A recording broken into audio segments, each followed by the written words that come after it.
مرتبہ رشیا کی ایک ریاست میں جانے کا موقع ملا تو صاحب خانہ نے بکری ذبح کی اور اس کو انہوں نے بھون کے سامنے رکھ دیا. بھونی ہوئی بکری جو ہوتی ہے آپ کو پتہ ہی ہے چربی بھی ساتھ ہو تو عجیب ہوتی ہے. خیر جب کھانے کا وقت آیا تو ہم نے دیکھا کہ جن برتنوں میں انہوں نے وہ رکھا ہوا تھا نا گوشت، وہ نیچے چربی پگھلی ہوئی تھی اور چربی ساتھ بھی لگی ہوئی تھی. تو ہم تو جی اس میں سے کھانے لگے، بڑا دیکھ کے یہاں چربی نہیں، بڑا بچ کے سنبھل کے تھوڑا سا لیا کہ بھائی زیادہ کولیسٹرول نہ ہمارا اندر چلا جائے. ہمارے پاس ایک وہاں کے مقامی بڑے میاں آ کر بیٹھ گئے اور اللہ کی شان کہ انہوں نے آ کے کھانی ہی چربی شروع کر دی. بڑے میاں ان کی بھویں بھی سفید اور ماشاءاللہ وہ چربی اٹھا رہے ہیں اور چربی کھا رہے ہیں، چربی اٹھا رہے ہیں. اب 4-5 منٹ تو برداشت کیا، لیکن 4-5 منٹ کے بعد برداشت کرنا مشکل. ایک بندہ کھا ہی چربی رہا ہے. اور لطف کی بات کہ پھر انہوں نے چمچ پکڑی، چمچ بھری اس میں وہ جو پگھلی ہوئی چربی تھی اور پینی بھی شروع کر دی. یا اللہ، اٹ بیکیم ٹو مچ. تو میں نے ان کی طرف دیکھا اور میں نے بڑے میاں سے تعارف کیا. میں نے کہا کہ بڑے میاں آپ ٹھیک ہیں، خیریت سے ہیں؟ انہوں نے کہا ہاں میں ٹھیک ہوں، خیریت سے ہوں. میں نے کہا آپ کی صحت ٹھیک ہے؟ کہ میری عمر اس وقت تقریباً 82 سال ہو چکی ہے. میں نے اپنی پوری زندگی میں کوئی میڈیسن کی گولی اپنے منہ میں نہیں ڈالی. اس کو کہتے ہیں صحت کی برکت. کہ 82 سال عمر ہو جائے، بندہ 82 سال میں ایک ٹیبلٹ بھی کبھی منہ میں نہ ڈالے. کہتے ہیں کبھی میں ڈاکٹر کے پاس گیا ہی نہیں، پوری زندگی نہیں گیا. یہ صحت کی برکت کہلاتی ہے. ہمارے حضرت مرشد عالم رحمت اللہ علیہ 90 سال کی عمر میں ان کی وفات ہوئی. عمر کے دنوں میں حضرت جب خط پڑھتے تھے تو اینک اتار کے پڑھتے تھے، اس لیے کہ قریب کی نظر ٹھیک تھی، دور کے لیے اینک ساتھ لگایا کرتے تھے. اور دور تو 40 سال کے بعد ایجنگ ایفیکٹ ہوتا ہی ہے. وہ تو ہر آپٹیشین کہے گا کہ 40 سال کے بعد ایجنگ ایفیکٹ، دور کی نظر تو لگانی پڑتی ہے. قریب کی نظر 90 سال میں اتنی تیز کہ خط جو ہے وہ اینک اتار کر پڑھا کرتے تھے. سنوائی اتنی تیز تھی سماعت کہ کمرے کے کونے میں کوئی وسپر کرتا تھا تو حضرت سن لیا کرتے تھے. اور اللہ کی شان کے سال کی عمر میں تمام دانت حضرت کے بالکل ٹھیک تھے. ایک مرتبہ کھانا آیا تو میں نرم سی روٹی نہ ڈھونڈ کے حضرت کے آگے رکھنے لگا. پوچھنے لگے کیا ڈھونڈ رہے ہو؟ میں نے کہا حضرت میں کوئی نرم سی روٹی آپ کے لیے ڈھونڈ رہا ہوں. فرمایا میرے دانتوں کو کیا ہوا ہے، دو مجھے کوئی کڑک روٹی. 90 سال کی عمر میں کڑک روٹی کھائی. اللہ کی شان. اور ایسی قوت اللہ نے دی تھی کہ ایک مرتبہ اس عاجز کے کندھے پہ دوسرا ہاتھ رکھا تو ماشاءاللہ لمبا قد تھا اور صحت تھی اور جسم تھا. کندھے پہ ہاتھ رکھا تو میں تھوڑا سا نیچے ہوا. فرمایا کیا چوزے بنے پھرتے ہو؟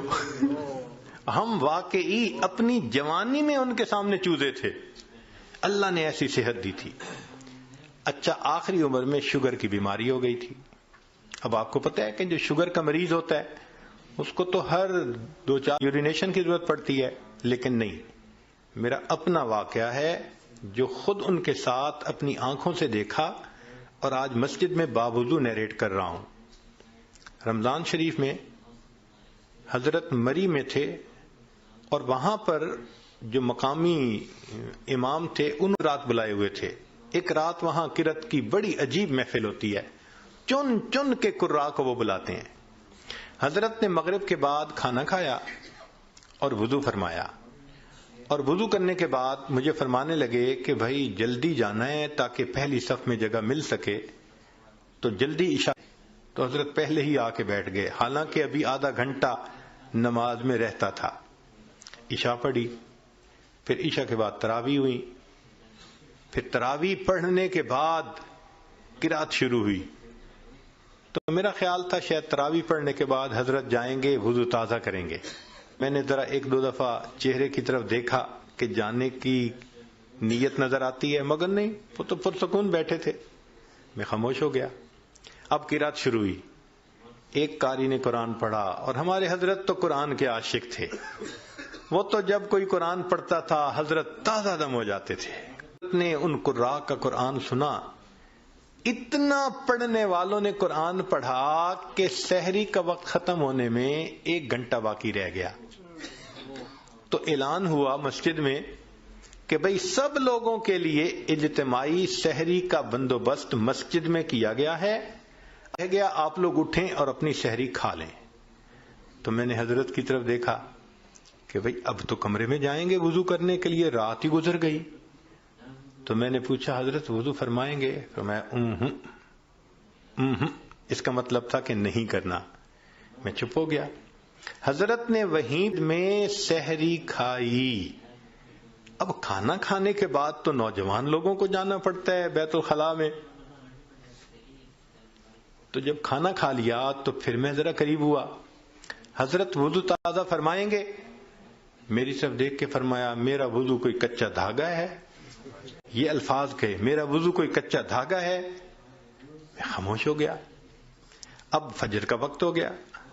تو اس عاجز کا خیال تھا کہ بس حضرت فجر پڑھیں گے اور فوراً چلے جائیں گے. حضرت نے فجر کا سلام پھیرا اور ممبر کے اوپر آ کر بیٹھ گئے اور کہا حضرات کو کہ ساری رات تم نے مجھے قرآن سنایا ہے، اب میں تمہیں قرآن سناؤں گا. اور حضرت کا درس قرآن تو عجیب ہوتا تھا. فجر کے بعد اس کو مس نہیں ہونے دیتے تھے. پھر میرے دل میں خیال آیا کہ بھئی جیسے رمضان شریف میں مختلف مسجدوں میں تعلیم کی 5 منٹ کی، 10 منٹ کی، 4 منٹ کی، تو اس طرح حضرت تھوڑا سا درس دے دیں گے. مگر حضرت تو سبحان اللہ قرآن کی آیتیں پڑھ رہے ہیں اور جذبے میں ایسے تھے کہ فرمایا تم سب علماء کو راہ ہو، مجھے ترجمہ کرنے کی کوئی ضرورت نہیں. بس ایک آیت پڑھ رہے ہیں اور اس مضمون کی دوسری آیت پڑھ رہے ہیں اور پھر تیسری آیت پڑھ رہے ہیں، پھر چوتھی آیت پڑھ رہے ہیں. آیتیں ہی آیتیں پڑھتے جا رہے تھے. حضرات علماء حیران تھے کیا الہامی مضمون بیان ہو رہا ہے. لو جی حضرت نے اتنا لمبا بیان کیا کہ اشراق کا وقت ہو گیا. پھر سب نے اشراق کی اور حضرت اشراق کے بعد کمرے میں آئے اور آپ نے وضو تازہ کیا. 90 سال کی عمر، شوگر کا مریض، درمیان میں کھانا بھی کھایا اور مغرب کے بعد کے وضو سے حضرت نے اشراق کی نماز پڑھی. اس کو کہتے ہیں صحت کی برکت.